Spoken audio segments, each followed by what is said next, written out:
Muy buenas tardes en esta tarde de domingo, finalizando ya esta semana y este mes, nos reunimos nuevamente, otra vez nos encontramos eh, y no desde la virtualidad, sino a través de la virtualidad, porque nuestros corazones, nuestro pensamiento, nuestras expectativas, nuestros deseos de permanecer en bienestar no tienen limitaciones porque están unidos por el alma, por el amor, por el cariño, por el apoyo mutuo que nos estamos dando en los grupos de psicoeducación de Asobime, los GPS virtuales que hemos estado implementando durante esta época de cuidado en casa, que aunque ha traído muchas dificultades a diversos niveles, a nosotros nos ha permitido reunirnos 3 veces a la semana. Viernes, sábado y domingo a las 2 de la tarde.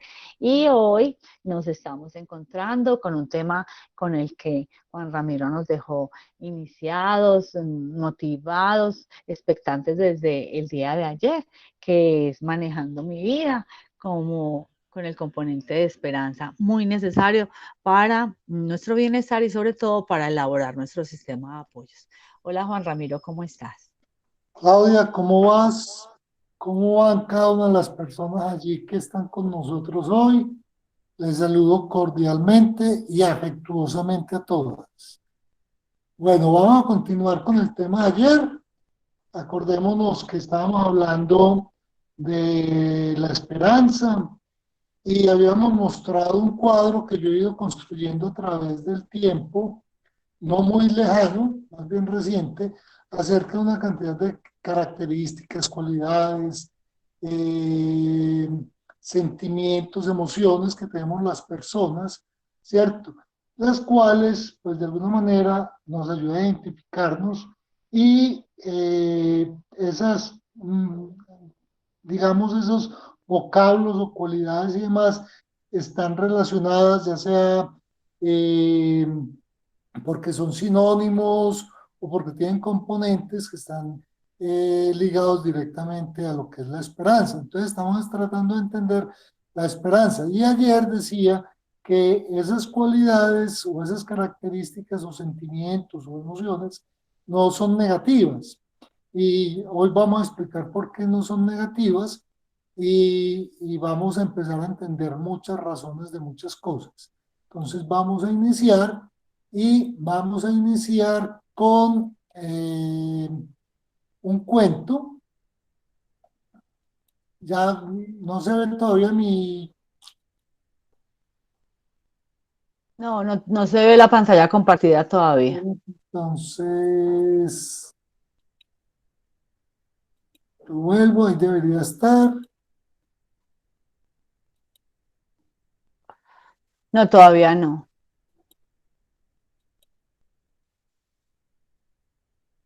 Todavía. Listo ya. Muy bien. Entonces, vamos a hacer lo siguiente, vamos a seguir entendiendo qué es la esperanza. Vamos a leer este cuento de Jorge Bucay. Y como Jorge Bucay, Claudia es bien fanática de Jorge Bucay, le voy a pedir el favor de que lea esta primera página. El cuento se llama Las ranas y la nata. Entonces, Claudia, ¿por qué no nos haces el favor de ir Sí. leyendo? Había una vez 2 ranas que cayeron en un recipiente de nata. Inmediatamente se dieron cuenta de que se hundían. Era imposible nadar o flotar demasiado tiempo en esa masa espesa como arenas movedizas.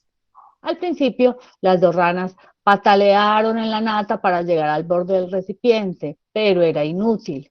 Solo conseguían chapotear en el mismo lugar y hundirse. Sentían que cada vez era más difícil salir a la superficie y respirar. Una de ellas dijo en voz alta: no puedo más, es imposible salir de aquí. En esta materia no se puede nadar.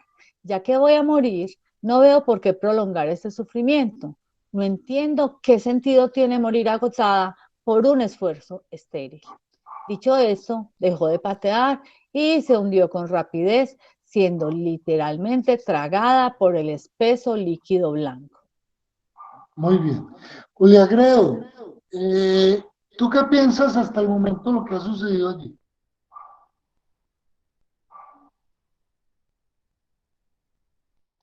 No me escuchó Julia. No, lo que Julia. pasa es que mira, es que es desde el celular y entonces las letras son muy pequeñas y no alcanzo a leer No, no, bien. pero ¿Lo no puede hacer importa. otra, por favor? Bueno, entonces Julia Gómez.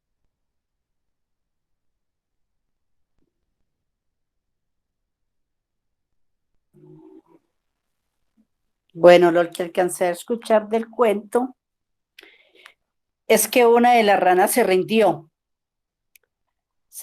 no quiso luchar más y se murió. Entonces, a ver qué es como comparado a lo de nosotros. No rendirnos nunca, jamás. Siempre luchar, seguir adelante. Y yo creo que una de las cosas que nosotros estamos haciendo, o por lo menos yo estoy haciendo con estos GPS, es conocer más de muchas cosas para poder salir adelante. Y sí me ha servido y mucho. Gracias. Sí. Claudia, ¿quieres continuar con la segunda parte? Sí, entonces voy a continuar leyendo. La otra rana, más persistente o quizás más tosuda, se dijo: no hay manera, nada se puede hacer para avanzar en esta cosa. Sin embargo, aunque me acerque a la muerte, prefiero luchar hasta mi último aliento. No quiero morir ni un segundo antes de que llegue mi hora. Siguió pateando y chapoteando, siempre en el mismo lugar, sin avanzar ni un centímetro, durante horas y horas. Y de pronto, de tanto patalear y batir las ancas, agitar y patalear, la nata se convirtió en mantequilla. Sorprendida, la rana dio un salto y patinando llegó hasta el borde del recipiente. Desde allí pudo regresar a la casa croando alegremente. ¿Quién de ustedes ayer habló de que no era solamente la esperanza, sino que también había que ser persistente? Tal vez fue Julia Yo Gredo. fui la que hablé de la Sí, perseverancia, la perseverancia. porque Entonces, cuéntenos. sí, perseverancia o persistencia, porque en mi caso también a mí me ha funcionado mucho eso de la perseverancia, de continuar a pesar de que a veces los resultados no se ven, pero seguir y seguir, que un día realmente se verán los resultados. No sabemos cuándo, pero se verán, hay que perseverar hasta el final. ¿Cómo sientes tú este cuento con respecto a lo que piensas, Cecilia? Ah, no, yo siento el cuento donde se aplica muy bien o se da mucha claridad de la perseverancia. La ranita perseveró y dijo, bueno, así sea hasta mi muerte, Perdió pero la voy a seguir. esperanza, No perdió la la perdió, esperanza. no perdió la esperanza, no. Siguió y siguió y siguió y siguió. Y vea, logró salir de ahí, que era lo que necesitaba, se salvó. Recuerdan que decíamos que la esperanza también era mucho trabajo. Entonces, eso es también la esperanza, ¿cierto? Vamos a ver un poco más entonces. No, venga, Volvamos. Juan Ramiro, venga, yo doy, pues Sí, yo dale. hago como un cuestionamiento. Pero la ranita no estaba pateando para salir de la nata. La ranita estaba pateando para no morir ahí, para no dejarse morir. O sea, como tengo la posibilidad de nadar y de patalear, eso es lo que voy a hacer. O sea, como esa es mi esencia, poderlo hacer, entonces puedo mover las manos, las muevo, puedo mover los pies, los muevo. Así termine muerta, no importa. Y ya el resultado general fue que la nata se convirtió en mantequilla. O sea, ella no tenía muchos conocimientos de química como para saber eso. Entonces, me parece muy importante con el tema de la esperanza, Juan Ramiro, porque es estar confiada en mi esencia. O sea, Claudia Zapata tiene que estar confiada en su esencia, haciendo lo que su esencia la llama a hacer. Listo. Así termina igual, hundida en esa masa viscosa que se menciona, pero hacerlo. Y la esperanza está puesta en mis posibilidades y que yo sepa que hasta el último momento hice algo por salir de esa masa viscosa. Y mire, y lo pongo también para mi vida personal. Cuando a mí me diagnosticaron, en lo que uno leía en internet hace 21 años, era que yo iba a terminar con limitaciones cognitivas, que iba a perder mi trabajo, que era muy normal que terminara viviendo en la casa de un familiar, lavándole los baños y cocinándole. Eso era lo que estaba previsible, pero no yo, sino mi familia dijo, no, es que la esencia de Claudia no es eso y la esencia de nosotros no es dejarnos hundir y se pueden lograr cosas. Y todo el mundo empezó a chapalear, hasta yo. Entonces, porque la esencia del ser humano está en eso, no, o sea, la ranita ni siquiera estaba pensando en convertir eso en mantequilla, sino en hacerle caso a su esencia, y nuestra esencia es eso. Entonces a mí me parece muy chévere, y con un diagnóstico en salud mental, antes salen a flor de piel todas esas cualidades, características, sensibilidades que otros diagnósticos no dan. No sé si, pues esa es mi opinión, y si alguien tiene una opinión contraria, pues la escuchamos. Juan Ramiro. Pero yo pienso que tocaste un tema muy interesante, Claudia. Hablaste de esencia, otros podrían hablar también de que la vida tiene significado, tiene propósitos y demás. Pero hay algo que hablaste muy importante, si se acuerdan ayer, cuando yo hablaba de optimismo, ¿cierto? Que optimismo es lo óptimo que yo tengo en mí mismo, ¿cierto? ¿Qué era lo óptimo que tenía la rana en este cuento? Es lo que ella sabe hacer, patalear. Y eso se convierte en una herramienta de vida, una herramienta de salvación y demás, ¿cierto? ¿Y por qué ella sabía que tenía lo óptimo? Porque ha hecho, y si se acuerdan, hemos hablado, yo he hablado de cuatro GPS que son sistemáticos, donde en uno nosotros hablamos del autoconocimiento, ¿cierto? Es muy importante nosotros entender que si nosotros trabajamos en nosotros mismos, somos capaces de encontrar el optimismo, ¿cierto? O sea, ser óptimos en sí mismos. Y cuando somos óptimos en nosotros mismos, nos trae todo ese sentido, digamos, de bienestar, que es el resultado del optimismo, ¿cierto? Porque yo tengo esperanza de alguna manera. Recuerda que la esperanza y el optimismo son como primos hermanos, ¿cierto? Son estados o sentimientos o actitudes, ¿cierto? Que van juntas de la mano y nos permiten a nosotros muchas cosas que vamos a seguir hablando sobre ello. Pero yo estoy de acuerdo contigo, Claudia, ¿cierto? Es cuando uno tira la toalla, se quita oportunidades. Yo creo que la vida siempre nos está nosotros presentando puertas, abriéndonos ventanas, abriendo muchas cosas. Yo pienso que es por allí. Eh, es, vuelvo a lo que fue el GPS del viernes, y vos nos hablaba cosas muy similares a lo que estamos hablando en este momento, ¿cierto? Entonces yo pienso que vamos a aclarar todavía mucho más ese estado que tú estabas diciendo, Claudia, que me parece muy importante. No sé si alguien quiere hacer un aporte o tiene alguna otra inquietud al respecto. Ivonne escribió en el chat, así es, ser la esencia, así es la esencia. La esencia se equipara a la misión. Y acuerda que ella nos dijo que la misión es lo que somos nosotros. Ajá. De la esencia de nosotros. Ahí está la esperanza de nosotros, en lo que somos nosotros. Y ahí hay Bonito, una cosa muy sí. importante, y es entender la aceptación, ¿cierto? Cuando tú mencionaste que tu diagnóstico, aceptar el diagnóstico es entender que es parte de nuestra esencia. Y si nosotros empezamos a ver la forma como nosotros nos diagnostican por algunas actitudes, por algunos sentimientos, por alguna forma de pensar y demás, nos diagnostican y piensan que eso es malo. Y yo les dije ayer, nada de eso es negativo, nada. Y hoy vamos a hablar sobre eso, precisamente, y por qué la esperanza nos permite a nosotros pensar que nada de eso es negativo. Entonces, Julia vamos a seguir Gredo quiere adelante. participar. Julia Gredo quiere Julia, participar sí, antes de que tú sigas. sí, sigue Julia. Bueno, ahí lo que yo veo, lo que ustedes han dicho está bien, la esencia, la esperanza, pero es que esa esperanza era lo que hablábamos también ayer, que tiene que ir conjugada de acción. porque no puedo decir yo que tengo esperanza y como la primera rana que se quedó quieta, que no actuó, simplemente dijo, hay un fracaso y aceptó su fracaso y no hizo nada para salir de esa situación.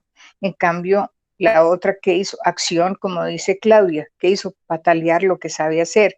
Entonces, la diferencia ahí en ese caso es la acción, porque podemos tener los mejores planes, los mejores proyectos, pero si no nos movemos a actuar, la esperanza ahí, es decir, no hay esperanza, si no hay acción, no hay nada. Eso es como en la película cuando el director dice acción.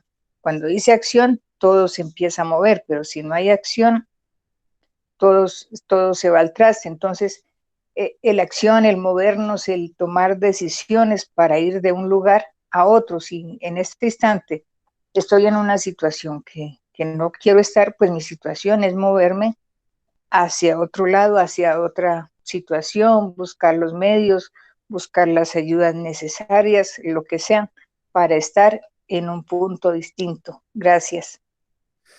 Julia, tú tienes toda la razón. Ayer hablábamos precisamente de eso, de que había una esperanza que era pasiva, ¿cierto? Estática, y había otra que era activa y dinámica. Estamos hablando precisamente de eso, de esa acción. Pero yo quiero también hacer como una recapacitación de lo que tú dijiste, que es la aceptación, que la ranita primera aceptó que no podía salir adelante y entonces se quedó quieta hasta morir. No, eso no es aceptación. Lo que tú estás hablando es de resignación, que es muy diferente. La aceptación no es resignar.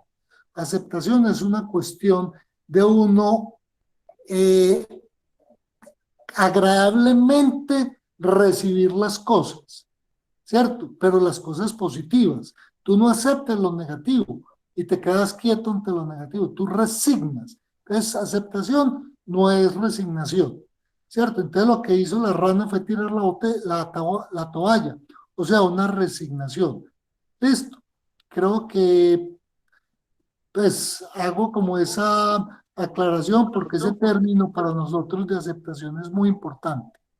Ivonne Cardona quiere participar. Sí, Bien, Ivonne, bien, gracias. Que me parece muy importante esa visión de la acción, porque ahorita mencionaba la palabra, creo que Julia Gómez, de lucha. Ujú. ¿Y qué tal si cambiamos la palabra lucha por gestión, por acción? Ujú. Porque la lucha, igual que la resignación, está asociada al sufrimiento, está Ajá. asociada al cansancio, está asociada al esfuerzo, está asociada como a lo que me tocó. Y es natural porque pues en nuestro proceso de formación y crianza regularmente se le dice, hola, ¿cómo estás a alguien? ¿Cómo te va? Ah, bien, en la lucha, ¿cierto? Representando que está en la cotidianidad, tratando de salir adelante o esforzándose ante algo, y no está mal hecho, sino que desde programación neurolingüística las palabras también determinan de alguna medida cómo nos sentimos, las emociones que generamos y cómo estamos vibrando con relación a algo. Entonces, lucha siempre es sinónimo de sobreesfuerzo o de pelea, ¿sí? Entonces, si hablamos de la gestión, de ser mi esencia, de estoy saliendo adelante, estoy construyendo, estoy actuando para lo que quiero generar, tenemos mayor amplitud de posibilidades y quizás no nos sentimos en tanto esfuerzo, desventaja o minimización.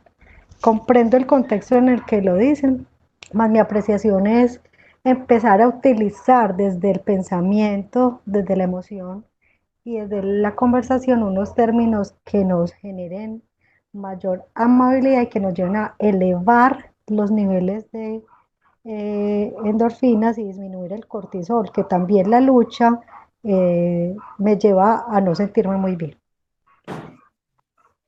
Gracias, Ivonne. Excelentes todas las interpelaciones y creo que nos compaginan perfectamente con lo que vamos a hablar enseguida, precisamente eso, esa lucha o la batalla, ¿cierto? Esa parte tan dura donde yo les conté ayer que Albert Camus escribió el mito de Sísifo, precisamente hablando de un momento de desesperanza de la humanidad, que fue cuando se sintió la humanidad por primera vez completamente inerme ante la posibilidad de ser destruida en un instante, ¿cierto? Después de la Segunda Guerra Mundial.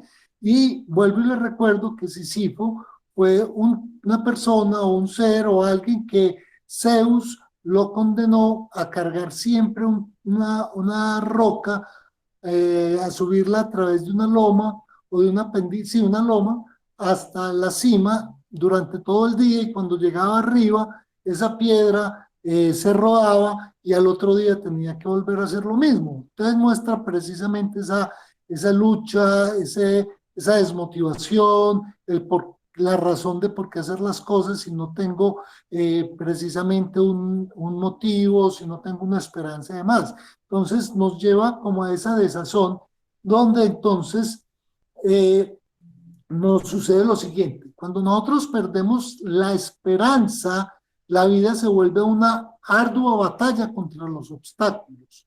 ¿Por qué? Porque ayer veíamos que la vida es eso, la vida es un camino, la vida es un transcurrir, la vida no es un objetivo, la vida es lo que nos permite a nosotros lograr objetivos, y la vida no es plana, la vida no es recta, la vida tiene muchos vericuetos, tiene cosas, paisajes bonitos, tiene túneles oscuros, tiene muchas cosas, pero somos nosotros los que construimos nuestra visión, los que encontramos esa lucecita del faro que nos permite pasar por aquellos momentos difíciles o zonas oscuras y demás, ¿cierto? Y todas esas cosas son los obstáculos, y precisamente tomamos la esperanza, el optimismo, la ilusión, la fe y todo esto para precisamente caminar a través de la vida, ¿cierto? De sus obstáculos y demás. Si estos obstáculos, si estos momentos de desazón y demás no existieran, les aseguro que la vida sería una cuestión muy aburridora y precisamente se convertiría en algo maluco para vivir, porque no tendría ningún objetivo tampoco. Entonces, cuando nosotros nos damos por vencidos, dejamos de involucrarnos con nuestros objetivos, como le sucedió a la ranita, que era salir de la nata. Perdemos el interés y no invertimos más esfuerzo, ni trabajo, ni creatividad que se requiere para solucionar la situación. Ayer, por ejemplo, Ivonne, cuando hablamos de ilusión, Ivonne dijo que la ilusión era muy importante precisamente porque nos permitía la creatividad y la imaginación, ¿cierto? Entonces miren que nada de eso, si a uno le dicen que uno es un iluso, le están diciendo que es una persona que no tiene los pies sobre la tierra, pero es precisamente no tener los pies sobre la tierra lo que nos permite la creación, ser artistas, ¿cierto? Escribir, hablar, enamorarnos, una cantidad de cosas, ¿cierto? Entonces mire que nada de esto es negativo, no tiene ninguna connotación negativa. Listo. Entonces miren que cuando nosotros utilizamos todas estas cualidades, o como las queramos llamar, nosotros hacemos que la vida tenga una cantidad de matices que la hace más digna de vivir. Entonces, es allí cuando nosotros nos aferramos a la esperanza. Cuando nos encontramos en una situación complicada, confiamos en que tendremos, cuando nos enfrentamos a una situación complicada, es que nos aferramos a la esperanza. Listo. Confiamos en que tenemos suerte y nos convencemos de que hay soluciones. Esto es lo que permite la esperanza. La esperanza es lo que nos permite a nosotros decir: yo voy a salir adelante, o esto no me va a impedir a mí a yo hacer tal cosa, ¿cierto? Esto impide que nos demos por vencidos, como le sucedió a la segunda ranita, ¿cierto? También impide que caigamos en el desánimo y nos deprimamos. Resulta que la falta de esperanza no es necesariamente la depresión, pero es el primer síntoma para que una persona sea diagnosticada con depresión. Entonces, fijémonos lo importante de nosotros aferrarnos a ese sentido de vida, como dice Claudia, a esa necesidad de salir adelante, ¿cierto? Esto es la esperanza también tiene un fin terapéutico que lo vamos a ver enseguida. No sé si alguien quiere hacer algún aporte o alguna cosa, hablarla en este momento. Si alguien quiere participar, puede abrir el micrófono.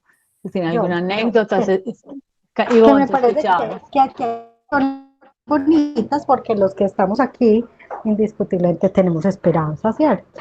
Tenemos esperanza en sentirnos mejor, tenemos esperanza en, a través de estos procesos, generar acciones de cambio, de reflexión, de cuestionamiento, tenemos esperanza para estar en bienestar con nosotros mismos y nuestro entorno, tenemos esperanza en construir entre todos nuestro propio sistema de apoyo, porque ASOIME, a través de esta experiencia, se convierte en un sistema.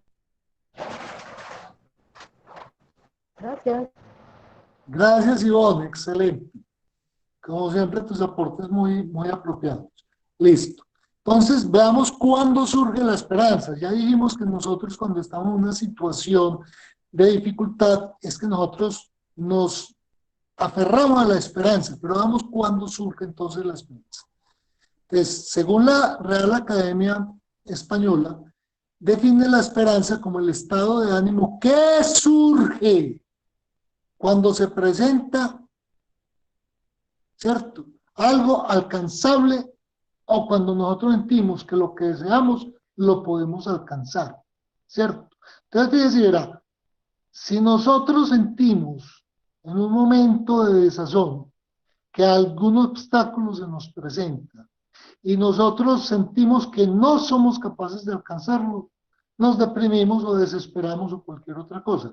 Pero si nosotros animamos, y por eso es importante la fe, por eso es importante el optimismo, por eso es importante el deseo, las ganas de hacer cosas, ¿cierto? Cuando nosotros hacemos acopio de esto, sentimos que somos capaces de hacer las cosas. Por eso es tan importante lo de Julia, ¿cierto? La acción, ¿cierto? Entonces, cuando sentimos que podemos alcanzar lo que deseamos, surge la esperanza, ¿cierto? ¿Cómo surge? Surge cuando ocurren eventos que nos hacen sentir que las cosas cambiarán para bien, que fue lo que acabó de decir Ivonne. Surge cuando sentimos que las cosas van a cambiar para bien, que serán consecuencias de hechos y no de pensamientos. Miren qué tan relacionados, concatenados estamos todos. ¿Cómo hemos entendido perfectamente esto? ¿Cómo Ivonne y Julia se me adelantaron, ¿cierto? Esto para nosotros la acción es súper importante, por eso en el cuento de Jorge Bucay es tan importante el símil que pone con patalear, con dar patadas, con mover las piernas y demás, porque el movimiento, la actividad nos permite a nosotros también entrar dinamismo en nuestro cuerpo, en nuestra mente y demás. Y no nos vamos todavía a la neurociencia, aunque ya Ivonne la comentó por ahí un poquito, ¿cierto? Pero entonces vienen las neurofinas, vienen una cantidad de elementos por allí que hacen que nuestro cerebro se active. Listo, muy bien. Sigamos. Entonces, cuando todo esto surge, surge un pensamiento positivo. Pero ojo, que el pensamiento positivo puede ser artificial porque pretende cambios que pueden ser por una vía equivocada. Acuérdese que la esperanza, siempre vimos, y por eso la importancia de la esperanza, porque la esperanza nos permite a nosotros planear, poner en blanco y negro qué queremos en el futuro y cómo lo queremos hacer. La esperanza, sin embargo, no tiene lugar en el vacío. Es un sentimiento que nace cuando se vislumbra la luz en el camino. Por eso, tan importante el símil que yo les puse a ustedes ayer del faro, ¿cierto? Porque la esperanza es la luz. Cuando nosotros vemos que esto se nos ilumina, ¿cierto? Es ese rayito de esperanza que nos entra en nuestra mente, en nuestra alma, en nuestra esencia, en nuestro cuerpo y demás. Y desde allí nosotros empezamos a construir para pasar al otro lado, para salir de la oscuridad. Esto es muy importante y esto es terapéutico. Es completamente terapéutico.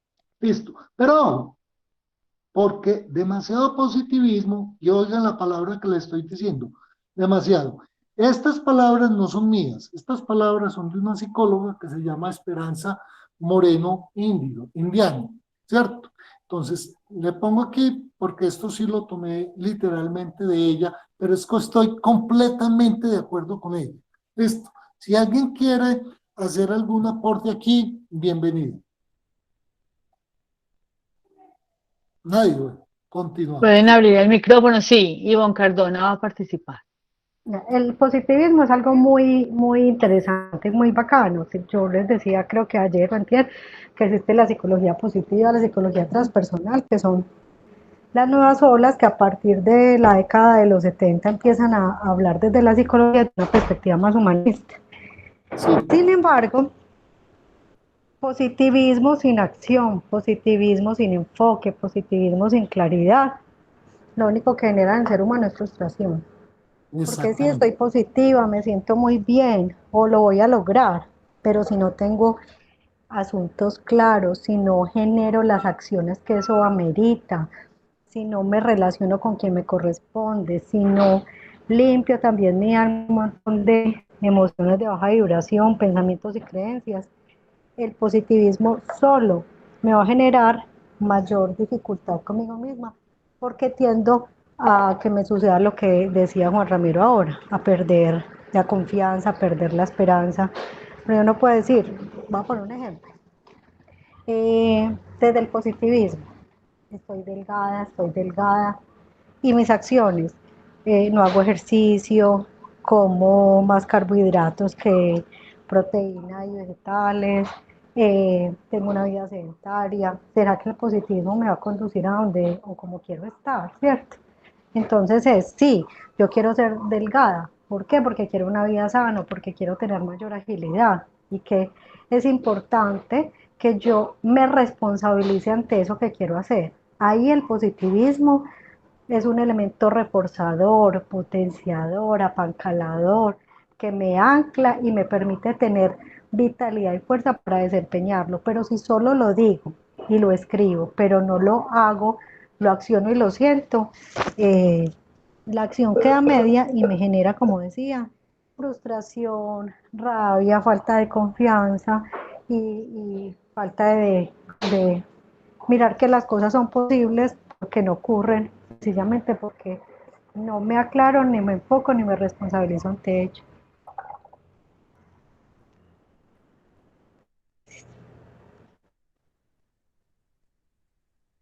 Sonido, Juan Ramiro, sonido. El micrófono, Juan Ramiro. Excelente, Ivonne, gracias por el aporte. Voy a reforzar un poquitico lo que dijo Ivonne con algunas de las cosas que nosotros hemos estado trabajando durante estos GPS.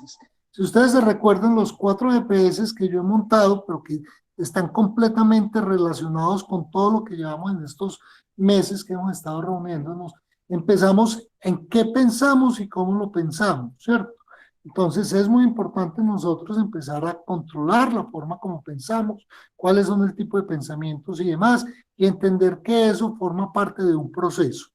Luego venimos a entender quiénes somos nosotros, cómo nosotros nos debemos autoconocer para poder llegar a un estado de completamente estimarnos, querernos, aceptarnos, ¿cierto? Y después, como dijo Ivonne, vamos a quitar todos esos lastres que tenemos en las culpas, en los pensamientos negativos, en el castigo y demás. Cuando nosotros logramos hacer todo esto y empezamos a entender que existen estos otros motivadores, el positivismo y demás, entonces nosotros entramos en una dinámica, ¿cierto?, donde vamos a reforzar quiénes somos, ¿cierto? Donde vamos a reforzar nosotros no solamente quiénes somos internamente, sino cómo nosotros estamos en un contexto de vida, ¿cierto? Entonces vamos a entender lo que está diciendo Ivonne con lo siguiente, y es, para eso nosotros necesitamos entrar en una, digamos, en una parte de balance y equilibrio. Aquí esto es una cuestión mía, no lo he sacado de ninguna teoría, ni lo he leído, sino que simplemente a través de las lecturas, mi experiencia de vida y demás, lo he reforzado. Esto inclusive dio pie para que a mí, por ahí cuando tenía unos 15 años, me echaran de un colegio, ¿cierto? Porque yo nunca acepté que hubieran personas negativas o personas que fueran miradas de manera despectiva y demás, porque yo decía que solamente en la matemática y en la física existía el negativo y el positivo. Entonces vamos a mirar esto. Le voy a decir a Julia Gómez que me diga qué dice aquí.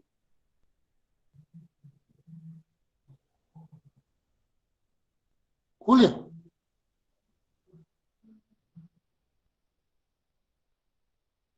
-1.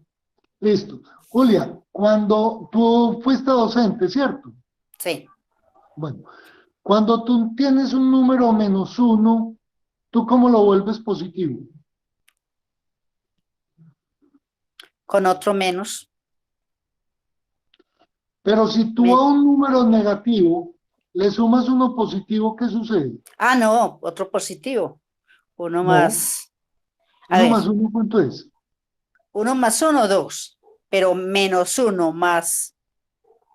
Ay, mucho. 1. Perdí matemática. A ver, yo estaba diciendo que otro menos porque menos por menos da más. Sí. ¿Sí? En eso Sí. fue que, pues, fue como que Pensaste. lo primero que yo pensé. Sí. Pero ahorita, Si tú a -1 le sumas 1, ¿cuánto da? -1 más.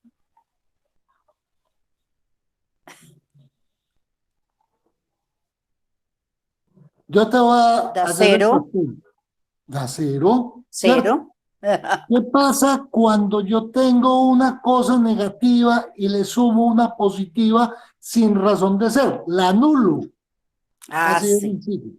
¿Cierto? Sí, sí, Entonces, sí. fíjense y verá que cuando nosotros hablamos de nuestra construcción de nuestros sistemas de apoyo y demás, y cuando pensamos en que un cuidador, y esto nos sucede a nosotros en la vida diaria, cuando nosotros estamos deprimidos y nos dicen, no, usted es capaz de salir adelante, ¿ustedes qué sienten? Sienten rabia, ¿cierto? Ay, yo siento rabia. ¿Cierto? Te Sí, anulan, porque es eso que, te anula. sí, porque él está hablando desde su punto de vista y, no, y yo tengo otro punto de vista. ¿Cierto? Entonces miren Me que siento por mal. eso digo yo que no existen negativos en los estados de ánimo. Si yo estoy deprimido es porque hay una razón. Para mí no existen los negativos. Ahora, si quieren, discutimos eso.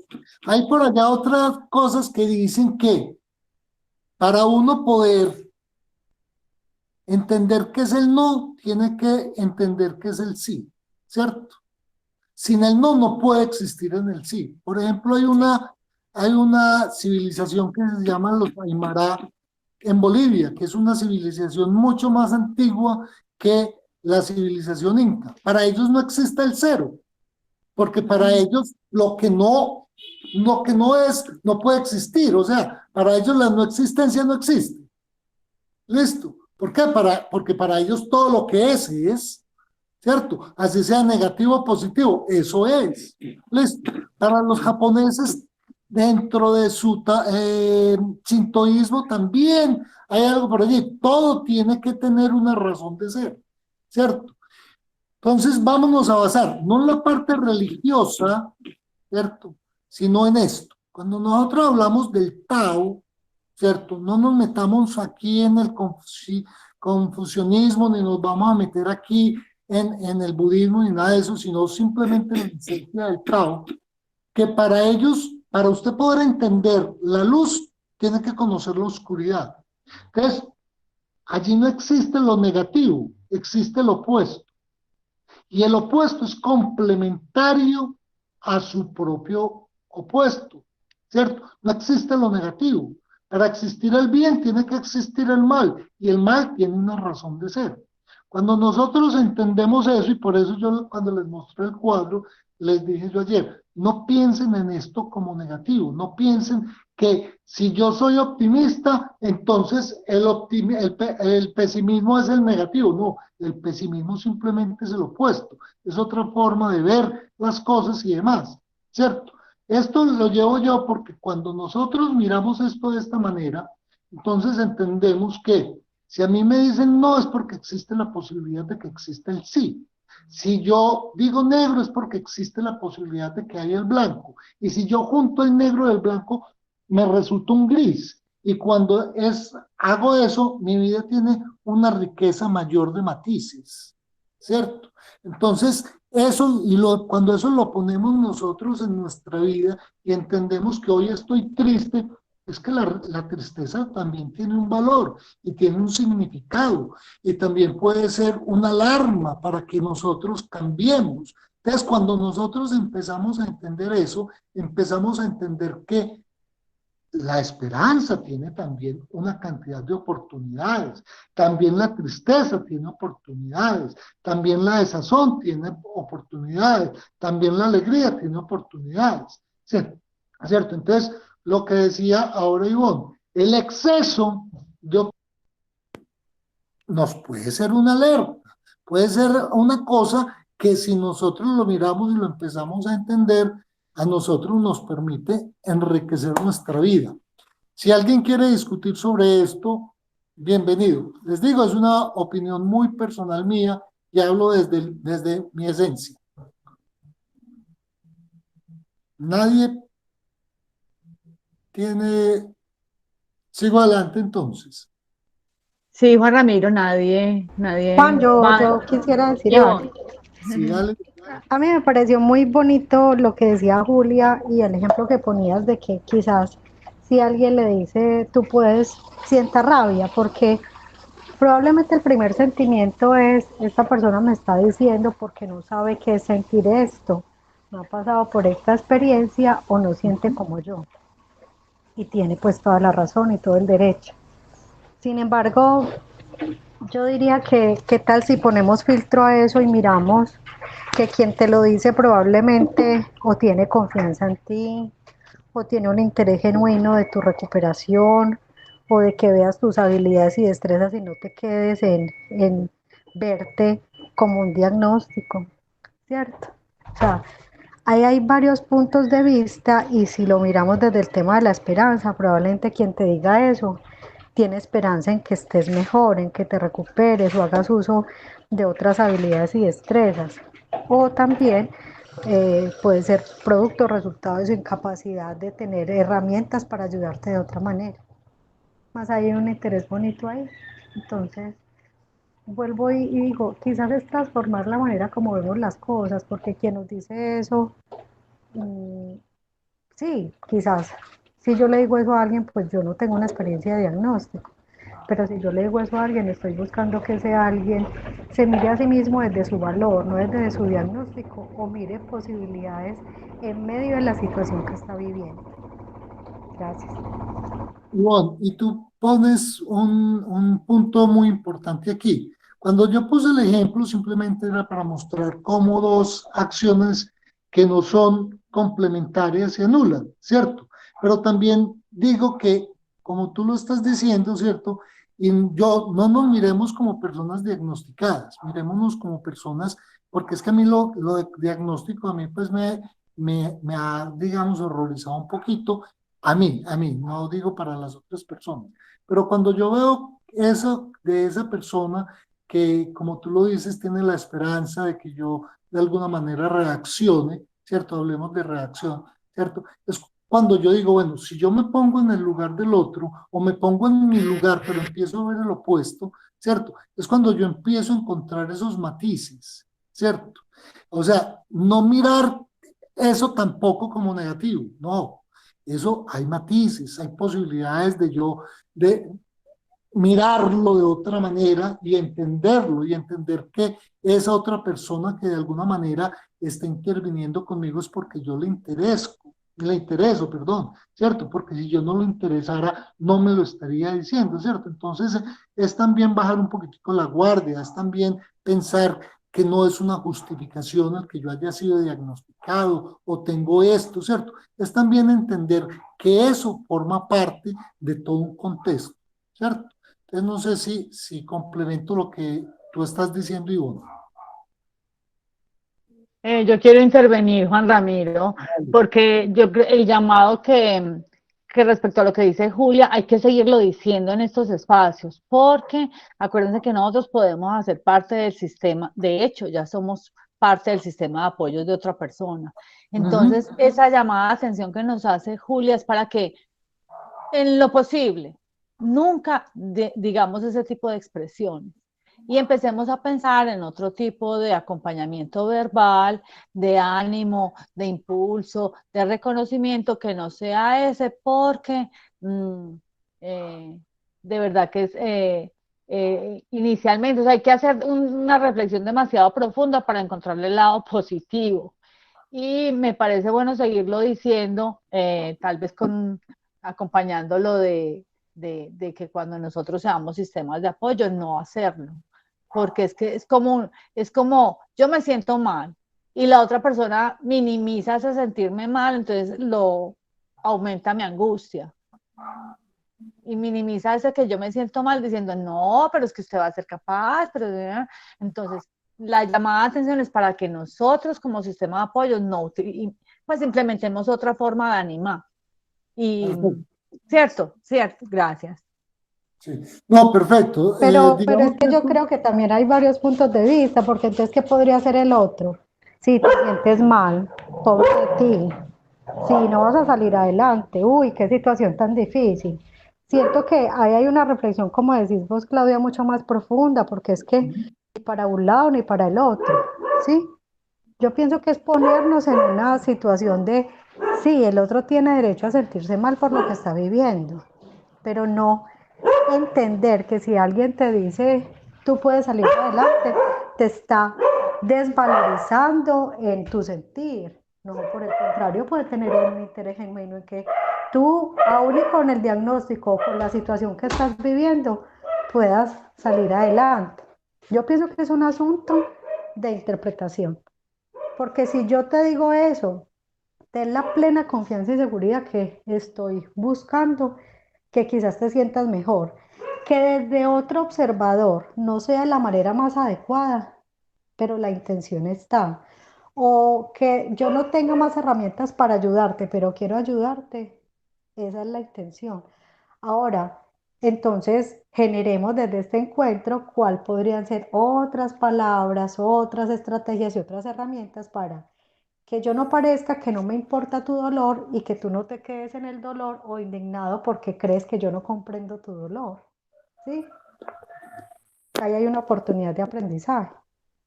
Sí, Ivonne, por ejemplo, que tú ya nos habías adelantado parte de eso. La parte de la empatía. Yo no sé, por ejemplo, yo no sé lo que es perder un empleo. Yo no sé, pero me puedo imaginar lo que se siente, ¿cierto? O cuando alguien, por ejemplo, yo lo he vivido mucho cuando a las personas se les muere la mascotica. Y las personas que no tienen mascota hasta hacen chistes, lo minimizan. Entonces, bueno, es como, de alguna manera, primero encontrar esos lazos de empatía y de reconocimiento de que aunque yo no lo sienta, no lo tengo, nunca lo he tenido, me lo puedo imaginar. Pero también poner en la otra persona, pero tú con, con apoyo, con reflexión, con ayuda, haciendo, pues tomando cosas de tus fortalezas, lo puedes lograr. O sea, es que se convierte, Ivonne, casi que en una frase de cajón muy molesta, y no solamente a nivel de diagnóstico, sino a nivel de cualquier tipo de acompañamiento en duelo, que se convierten en frases de cajón. Yo Eso creo que estás que diciendo es muy importante. La empatía nos lleva quizás a entonces a utilizar unos términos y unas frases o unos apoyos mucho más conciliadores por la situación. Muy eso, que importante no eso. sea tan cortante, como tan esquemático. Julia Gómez quiere participar. Me parece muy importante lo que están diciendo Ivonne y tanto lo que está diciendo Claudia. A ver, yo me pongo, o sea, yo hablo desde lo que siento cuando en mi casa mis amigos o otras personas me dicen, ay, siento que usted está enfermita. Ay, eso se siente como desde los pies hasta la cabeza. Uno tratando de acomodar una cara como para que no lo vean bien, para que lo vean bien. Y cuando usted como que está enfermita, ¿cierto? Ay, lo dicen con esa lástima, con esa... No, mejor dicho, ahí se vuelve uno como que más enfermo. Entonces, estoy de acuerdo con lo que dice Claudia. Nosotros, cuando seamos grupo de apoyo, pues mirar mucho en esas frases que si a nosotros nos cae mal, entonces no decírselos a las otras personas. Yo creo que vale mucho la prudencia. La prudencia, yo digo que es muy importante en estos casos. Gracias.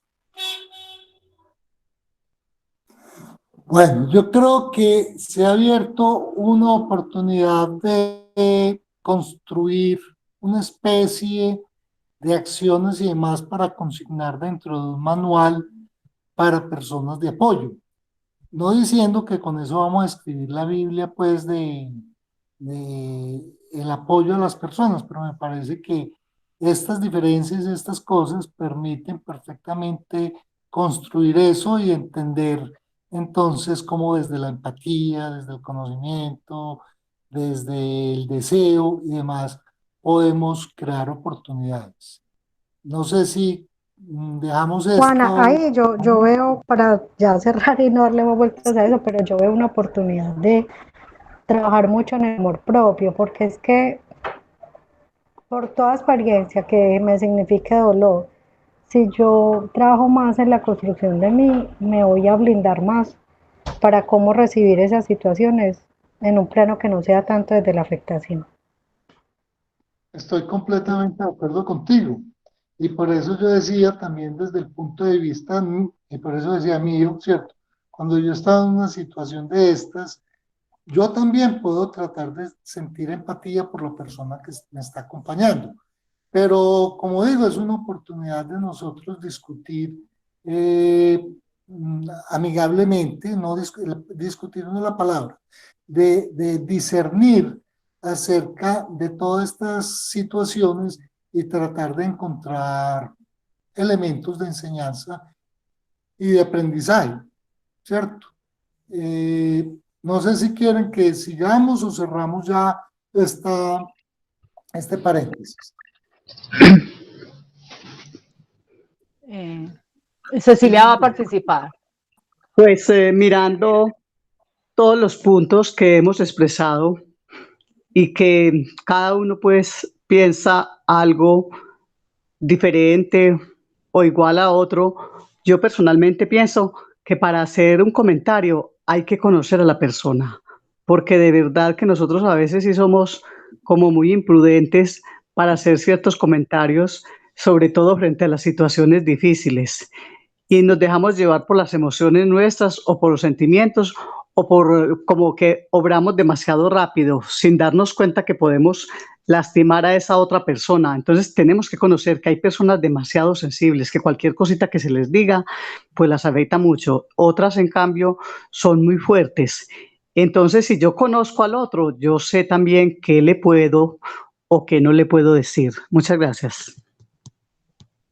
Gracias, Cecilia. Sí, yo creo que se nos da la oportunidad de construir muchas cosas a partir de estas interpelaciones que hicimos ahora. Voy a proceder. ¿Listo? ¿Están de acuerdo que proceda? Sí, Juan Ramiro, gracias. Bueno, perfecto. Agradezco haber traído el tema porque nos dio oportunidades de expresar muchas cosas al respecto y creo que las expresamos de manera muy apropiada. Listo. Entonces, muy bien. Para eso, entonces, vamos a hablar de lo que es la esperanza, el optimismo y la realidad. Vamos a pensar que nosotros vamos a tener una balanza. Listo. Y en esa balanza nosotros vamos a poner a un lado la esperanza y en el otro el optimismo, ¿cierto? Pensando como cualidades o estados, ¿cierto? O sentimientos, digamos, que tienen en cierto sentido, digamos, connotaciones positivas. Sin embargo, como lo había expresado Ivonne, ahora, la esperanza también tiene detractores. Por ejemplo, Nietzsche habló de la esperanza como la peor de las maldades porque prolonga el tormento del hombre. O sea, cuando la esperanza tú no la ejecutas, cuando solamente te quedas esperanzado y demás, la esperanza puede ser mala. Este es el motivo por el cual, y esto lo digo desde Nietzsche, porque Nietzsche cuando escribió esto se refirió también desde como un elemento manejado por ciertas clases políticas para, digamos, subyugar a sus seguidores. Les inyectan esperanza y esperanza, nosotros podemos, esta vez sí lo vamos a lograr. Entonces, desde este punto de vista, la esperanza sin ejecución se convierte también en una cuestión que no es, digamos, tan con buenas connotaciones. No voy a decir negativo porque, como digo, no quiero poner aspectos negativos aquí. Entonces, la esperanza puede ser una forma de manipulación, tanto desde el exterior como desde nuestro interior. Igualmente el optimismo, porque el optimismo cree que los resultados positivos ocurrirán en el futuro en lugar de los resultados negativos. Entonces, los optimistas, demasiado optimistas, tienden a negar que existan obstáculos, de que puedan surgir cosas negativas. Entonces nunca sacan el plan B. Y cuando no sacan el plan B, caen en lo que dijo precisamente Ivonne, ¿cierto? Caen en que, hombre, puede haber una desilusión, puede haber otra cantidad de estados, ¿cierto? Que nos pueden afectar de una manera que nosotros no queremos. ¿Quién es el polo a tierra de eso? La realidad. Cuando nosotros empezamos a leer la realidad, pero desde un sentido real, ¿cierto? Porque cuando nos volvemos demasiado realistas, nos volvemos demasiado rígidos. Pero cuando empezamos a entender todas esas señales que nos mandan la realidad y demás, y nosotros las empezamos a leer de una manera apropiada, ¿cierto? Y cogemos esa realidad de una manera apropiada, la ponemos en blanco y negro a través de la esperanza, y le ponemos ese cariz, digamos, suave, alegre y demás que nos da el optimismo, ¿cierto? Es que nosotros logramos crear un estado donde nos blindamos perfectamente contra todas las vicisitudes de la vida. Cuando empezamos a entender que los obstáculos deben existir y existen porque son enseñanza, porque nos permiten a nosotros, si no los sacamos por este lado, podemos tener la capacidad de salir por este otro lado, ¿cierto? Entonces la esperanza, el optimismo y la realidad, ¿qué hacen a nosotros?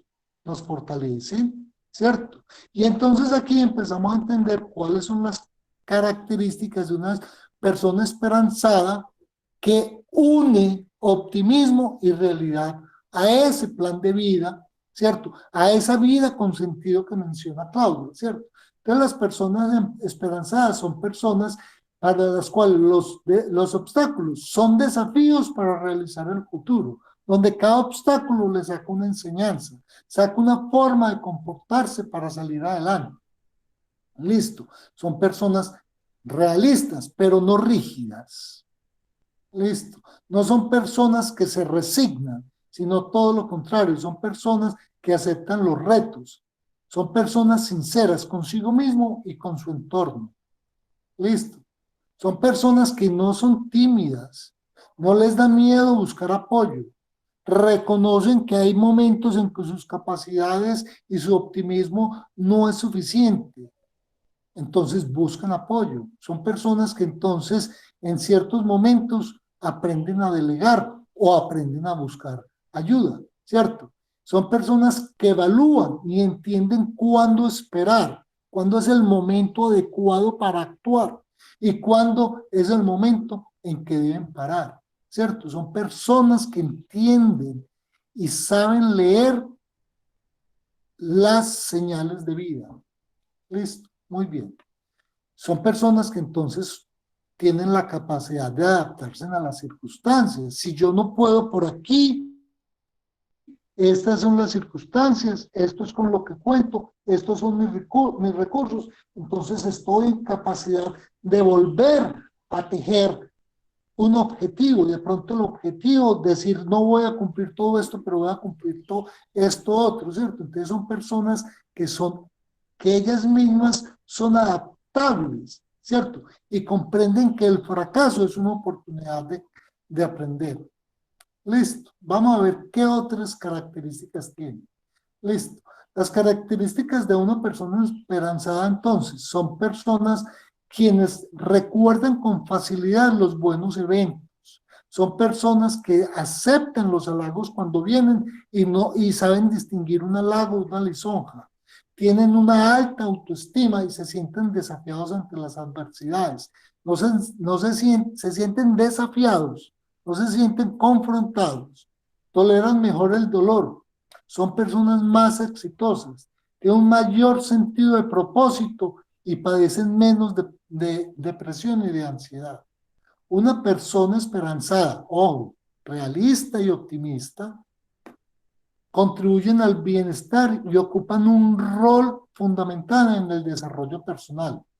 Entienden que la esperanza es una predictora, o sea, nos predice el éxito y que la esperanza tiene más influencia en los logros que la misma inteligencia. Se ha demostrado que una persona que haya salido con 5 en toda la universidad y una que haya salido con 3,5, la de 3,5 tiene más capacidad de triunfar que la que nunca se enfrentó ante un reto y que todo fue fácil para ella en la vida. Listo. Entonces, no sé si aquí quieren que hablemos sobre esto, si alguien tiene algo que preguntar o demás. Si quieren pueden abrir el micrófono para aportar. Yo con esto que tú estás diciendo me acuerdo de uno de los primeros GPS que coordinó Ivonne, que era no pensar en la llegada, pues en el resultado, sino en el proceso. Cuando uno está pendiente del resultado, para mí ha sido mucho más difícil. En cambio, si vos te vas fijando en el proceso y tu meta o tu atención o tu energía está puesta en el proceso, pues claro, la disposición de la esperanza está ahí mucho más presente. ¿Se acuerdan esa historia que le cuentan a uno de Edison, el que inventó la bombilla, que cuando llevaba 1516 ensayos y que no le daba, un periodista dijo, ay, pero ¿cómo así? Usted ha fracasado 1516 veces, y él dijo, no, ya sé 1516 veces de cómo no funciona una bombilla. Es eso, estar pensando es en el proceso, no en el resultado final. No sé si alguien más quiera participar. Juan, porque si querés, en vista del tiempo, podemos terminar el tema el próximo viernes. Pues, bueno, entonces, Juan. Creo que ya nos faltan unas 3 o 4 diapositivas. Listo, Una persona resiliente, una persona esperanzada tiene una característica, y esa característica la tenemos todos los que estamos hoy aquí conversando, y es una persona resiliente. Eso es súper importante, es una palabra que la debemos aprender antes de que se vuelva una palabra de cajón, precisamente porque la están empezando a utilizar muchísimo. ¿Qué es la resiliencia? ¿Cierto? Para los psicólogos, la resiliencia es la capacidad que tiene una persona para superar circunstancias traumáticas como la muerte de un ser querido, un accidente, etcétera y demás. Para los que no lo conocen, este es Pistorius, ¿cierto? Que fue el primer atleta parapléjico con discapacidad que obtuvo una medalla en los Juegos Olímpicos normales, ¿cierto? Y obtuvo con toda su, pues miren, no tenía piernas, y él logró obtener una medalla corriendo en unas carreras con personas con todas sus habilidades y capacidades. Listo, muy bien. Pero si ponemos eso que dicen los psicólogos en palabras nuestras, la resiliencia es la capacidad de recuperarse frente a la adversidad para seguir proyectando futuro, ¿cierto? Entonces, cuando nosotros nos caemos y volvemos y salimos adelante, y volvemos y caemos, y volvemos a salir adelante, y no permitimos que la adversidad nos agobie, eso es ser resiliente. Listo. La resiliencia entonces nos permite, lo que acaba de decir Claudia, nos permite cambiar un poco el resultado, el objetivo que estábamos buscando y ayuda a descubrir que hay un camino mejor y más factible para ese resultado y nos capacita a seguir adelante. Eso es precisamente lo que estaba diciendo Claudia. Muchas veces la resiliencia no importa tanto cuál va a ser el logro que nosotros vamos a obtener, sino cómo vamos a obtener ese logro. Esa es la vida, ¿cierto? Entonces, el hecho de vivir, de entender que la vida nos trae obstáculos, que tiene adversidades, y entendemos que la adversidad es algo que vivimos para poder entender que la bienaventuranza y que el bienestar es algo más gratificante cuando empezamos a entender lo que es plenitud. Listo, muy bien. Entonces, ¿qué es lo que nos trae a nosotros la resiliencia? Nos potencia la felicidad. Listo.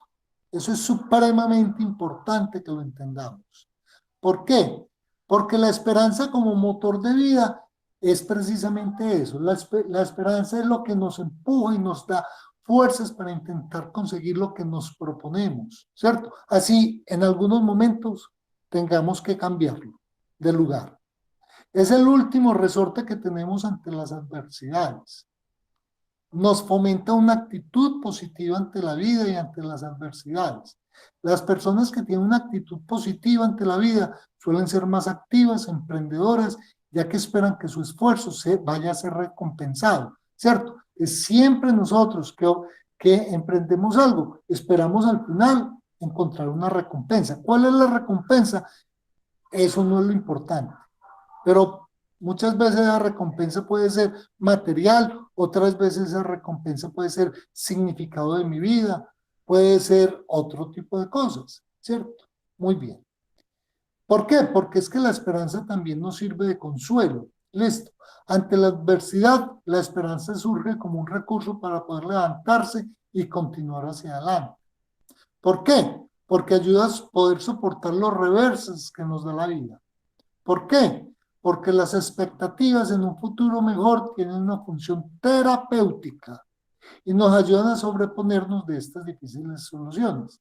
Resulta que muchos médicos, muchas personas y demás han encontrado que cuando las personas tienen esperanza, pueden extender y tienen, digamos, están ante una enfermedad terminal, extienden su tiempo de vida. Son más resistentes ante el dolor. Digamos, los remedios o las terapias surten mejor efecto en este tipo de personas. ¿Listo? ¿Por qué? Porque la esperanza está relacionada con el coraje. El coraje en el buen sentido, no en la rabia, sino en el coraje, en esa capacidad que tenemos nosotros de enfrentarnos ante la adversidad, ¿cierto? Y es aquella la que nos da fuerza suficiente para afrontar las situaciones más difíciles. La esperanza tiene esa particularidad. Listo. ¿Y por qué? Porque la esperanza también nos sirve como fuerza curativa, porque la esperanza y el optimismo ejercen una gran influencia en la salud. Las personas que son optimistas, que tienen esperanza, son las personas que menos se enferman. Aunque sabemos que la causa y el desarrollo de la mayoría de las enfermedades tiene un componente estrictamente fisiológico, también la esperanza ha demostrado en muchos casos que las ganas de vivir han prolongado increíblemente la vida de algunos pacientes y contribuido a ralentizar el avance de la enfermedad. Esto es supremamente importante. Y cuando la esperanza se enfrenta a situaciones como las que vivió Víctor Frank, que fue el primero que cayó en cuenta de esto, que fue, si algunos no lo conocen, Víctor Frank fue un médico psiquiatra judío que fue cogido por los alemanes y fue internado en Auschwitz, no sé pronunciar, en un campo de concentración. Listo. Este señor se dio cuenta, allí repartían cigarrillos a los prisioneros. Entonces le repartían cigarrillos y muchas veces los prisioneros intercambiaban cigarrillos por raciones de comida, ¿cierto? Pero él se daba cuenta que cuando algún prisionero ya se le acababan las ganas de vivir, dejaba de de cambiar los cigarrillos por comida. Muchos de estos eh, mm, que dejaron de repartir los cigarrillos sobrevivieron, pero su estado mental fue afectado de por vida. Listo. Entonces miren que esto es muy importante para nosotros. Cuando nosotros hacemos acopio de la esperanza, hacemos acopio de ese coraje que nos da la esperanza y demás, somos mucho más propensos, y digo propensos en el sentido bueno de la palabra, tendemos a que las enfermedades mentales no nos afecten de por vida. Listo. Entonces esto es muy importante para nosotros. Pero también hay situaciones en que tenemos que aceptar, bueno, ya viene lo inevitable, ¿cierto? Entonces, ¿qué sucede? Las personas esperanzadas que están ya ante lo inminente de la vida, que es la muerte, ¿cierto? Entonces, empiezan a tratar de descubrir cómo decir adiós a sus seres queridos, ¿listo? Y empiezan a tratar de terminar su vida de una manera pacífica y a tratar de tener un poco más de libertad al final de la vida. Listo. Es cuando entienden que su historia tiene algún significado y algo de importancia para ellos y sobre todo en la vida de las demás personas. De las personas que mueren, porque ya es inevitable, ya llegó el momento de decir adiós, ¿cierto? Y encuentran significado en su vida. Han sido personas esperanzadas y demás. Son personas que ante ese momento reciben digamos, de una manera más benefactora el momento de decir adiós. Listo. Esto también es muy importante porque nosotros debemos incluir en nuestro menú, en nuestro, digamos, en nuestro botiquín, ¿cierto? La esperanza como una parte de nosotros, de nuestros remedios para vivir mejor. Listo. Muy bien. Para terminar, vamos a ver entonces cómo cultivar la esperanza, ¿cierto? Entonces, la esperanza, para tener lo primero es que debemos tener un proyecto o un propósito de vida que sea congruente con nosotros, ¿cierto? Con nuestro sentido de vida y desarrollarlo esto como una tarea en nuestra vida. Porque los reverses de la vida se viven solamente como reverses, sin tintes desesperanzadores. Cuando existe un punto de anclaje, tal como una tarea en la vida o un proyecto en la vida en cual enfocar nuestra energía. Entonces, cuando nosotros tenemos eso, podemos empezar a pensar que cultivamos esperanza. Para esto es necesario tener la determinación de persistir, ¿cierto? Mantener ese estado de persistencia irreversible nos ayuda a aprovechar con tranquilidad y decisión las oportunidades que se nos presentan en la vida. Nos permiten entonces que enfocarnos. ¿Por qué? Porque el enfoque nos permite a nosotros, ¿cierto?, encontrar ese proyecto vital, no entrar en pánico, mantener la vida, mantener ese tranquilo, tener en la mente el descubrimiento de tu proyecto nos da un propósito de vida o tarea de vida. Entre tanto, si no lo tenemos todavía, nos permite enfocar la energía en tareas que se vean útiles para alguien o para algo, ¿cierto? O simplemente que nos hagan conscientes de la existencia, de que nosotros estamos aquí y que si no tenemos ese propósito en la vida es porque todavía no nos lo hemos encontrado. Pero todo ser que viene aquí a la tierra tiene una misión. Eso es supremamente importante y creo que con esto me enfoco muy bien en lo que en algún momento habló Ivonne antier. Listo. En último caso, la vida está unida a tu existencia. Cualquier tarea puede ponerte en contacto con la experiencia de existir. Tendamos que vivir en sí mismo ya es un propósito. Si eres curioso para contigo y para con tu entorno. Entonces, hasta ahí era la charla de hoy sobre la esperanza. Muchas gracias. No sé si alguien tiene algo que aportar, preguntar, interpelar. Podemos abrir el micrófono para intervenir.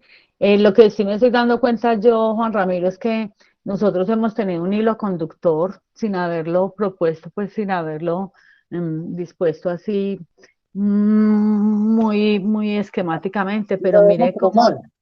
como la propuesta de Ivonne el viernes con la misión, propósito y visión se está hilando acá con este tema de la esperanza, como si fuese la esperanza el pegamentico que junta lo que yo soy, lo que yo estoy, lo que las personas están viendo en mí y ese hacia dónde quiero llegar con todo eso que yo soy, de lo que nos hablaba Ivonne el viernes pasado. Si alguien quiere participar, los podemos escuchar. Eh, Aquí te están dando las gracias Juan Ramiro, Julia Gredo, muchas gracias, Claudia y Juan Ramiro y demás participantes, feliz tarde. Ivonne Cardona, mil gracias, importante tema. Y Ivonne Cardona te dice muy juiciosa y muy dador Juan Ramiro. Qué Gracias. bueno. Sí, mejor dicho. Y bueno, como siempre se abren un montón de juicioso, que te está diciendo que eres muy juicioso.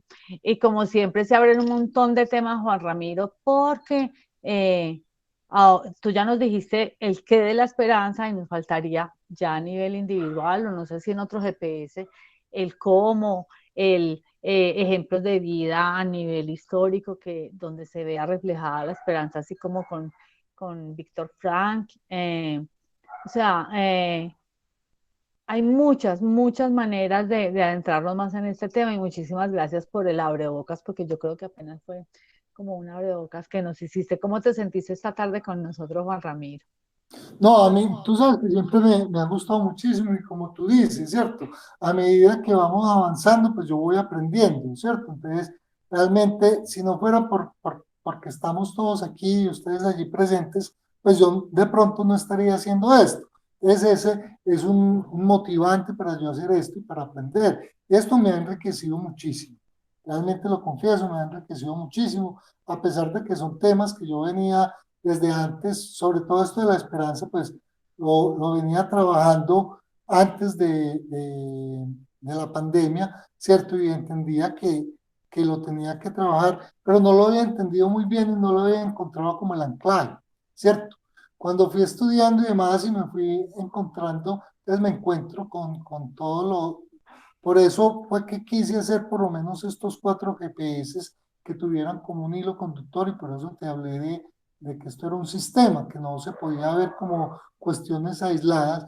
Y bueno, Ivonne me dio la estocada final, porque, porque, porque entró allí maravillosamente con sus temas, ¿cierto? Entonces, cada que yo escuchaba a Ivonne me reía, yo decía, pero ¿cómo es posible? Ni que nos hubiéramos puesto de acuerdo.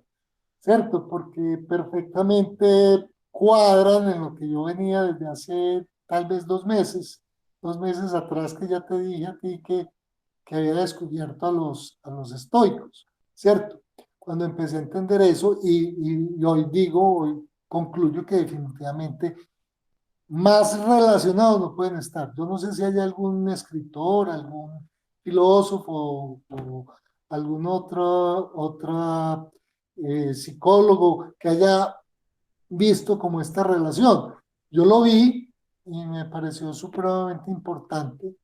Y hoy puedo decir que para mí es como un manualcito de vida, muy rico.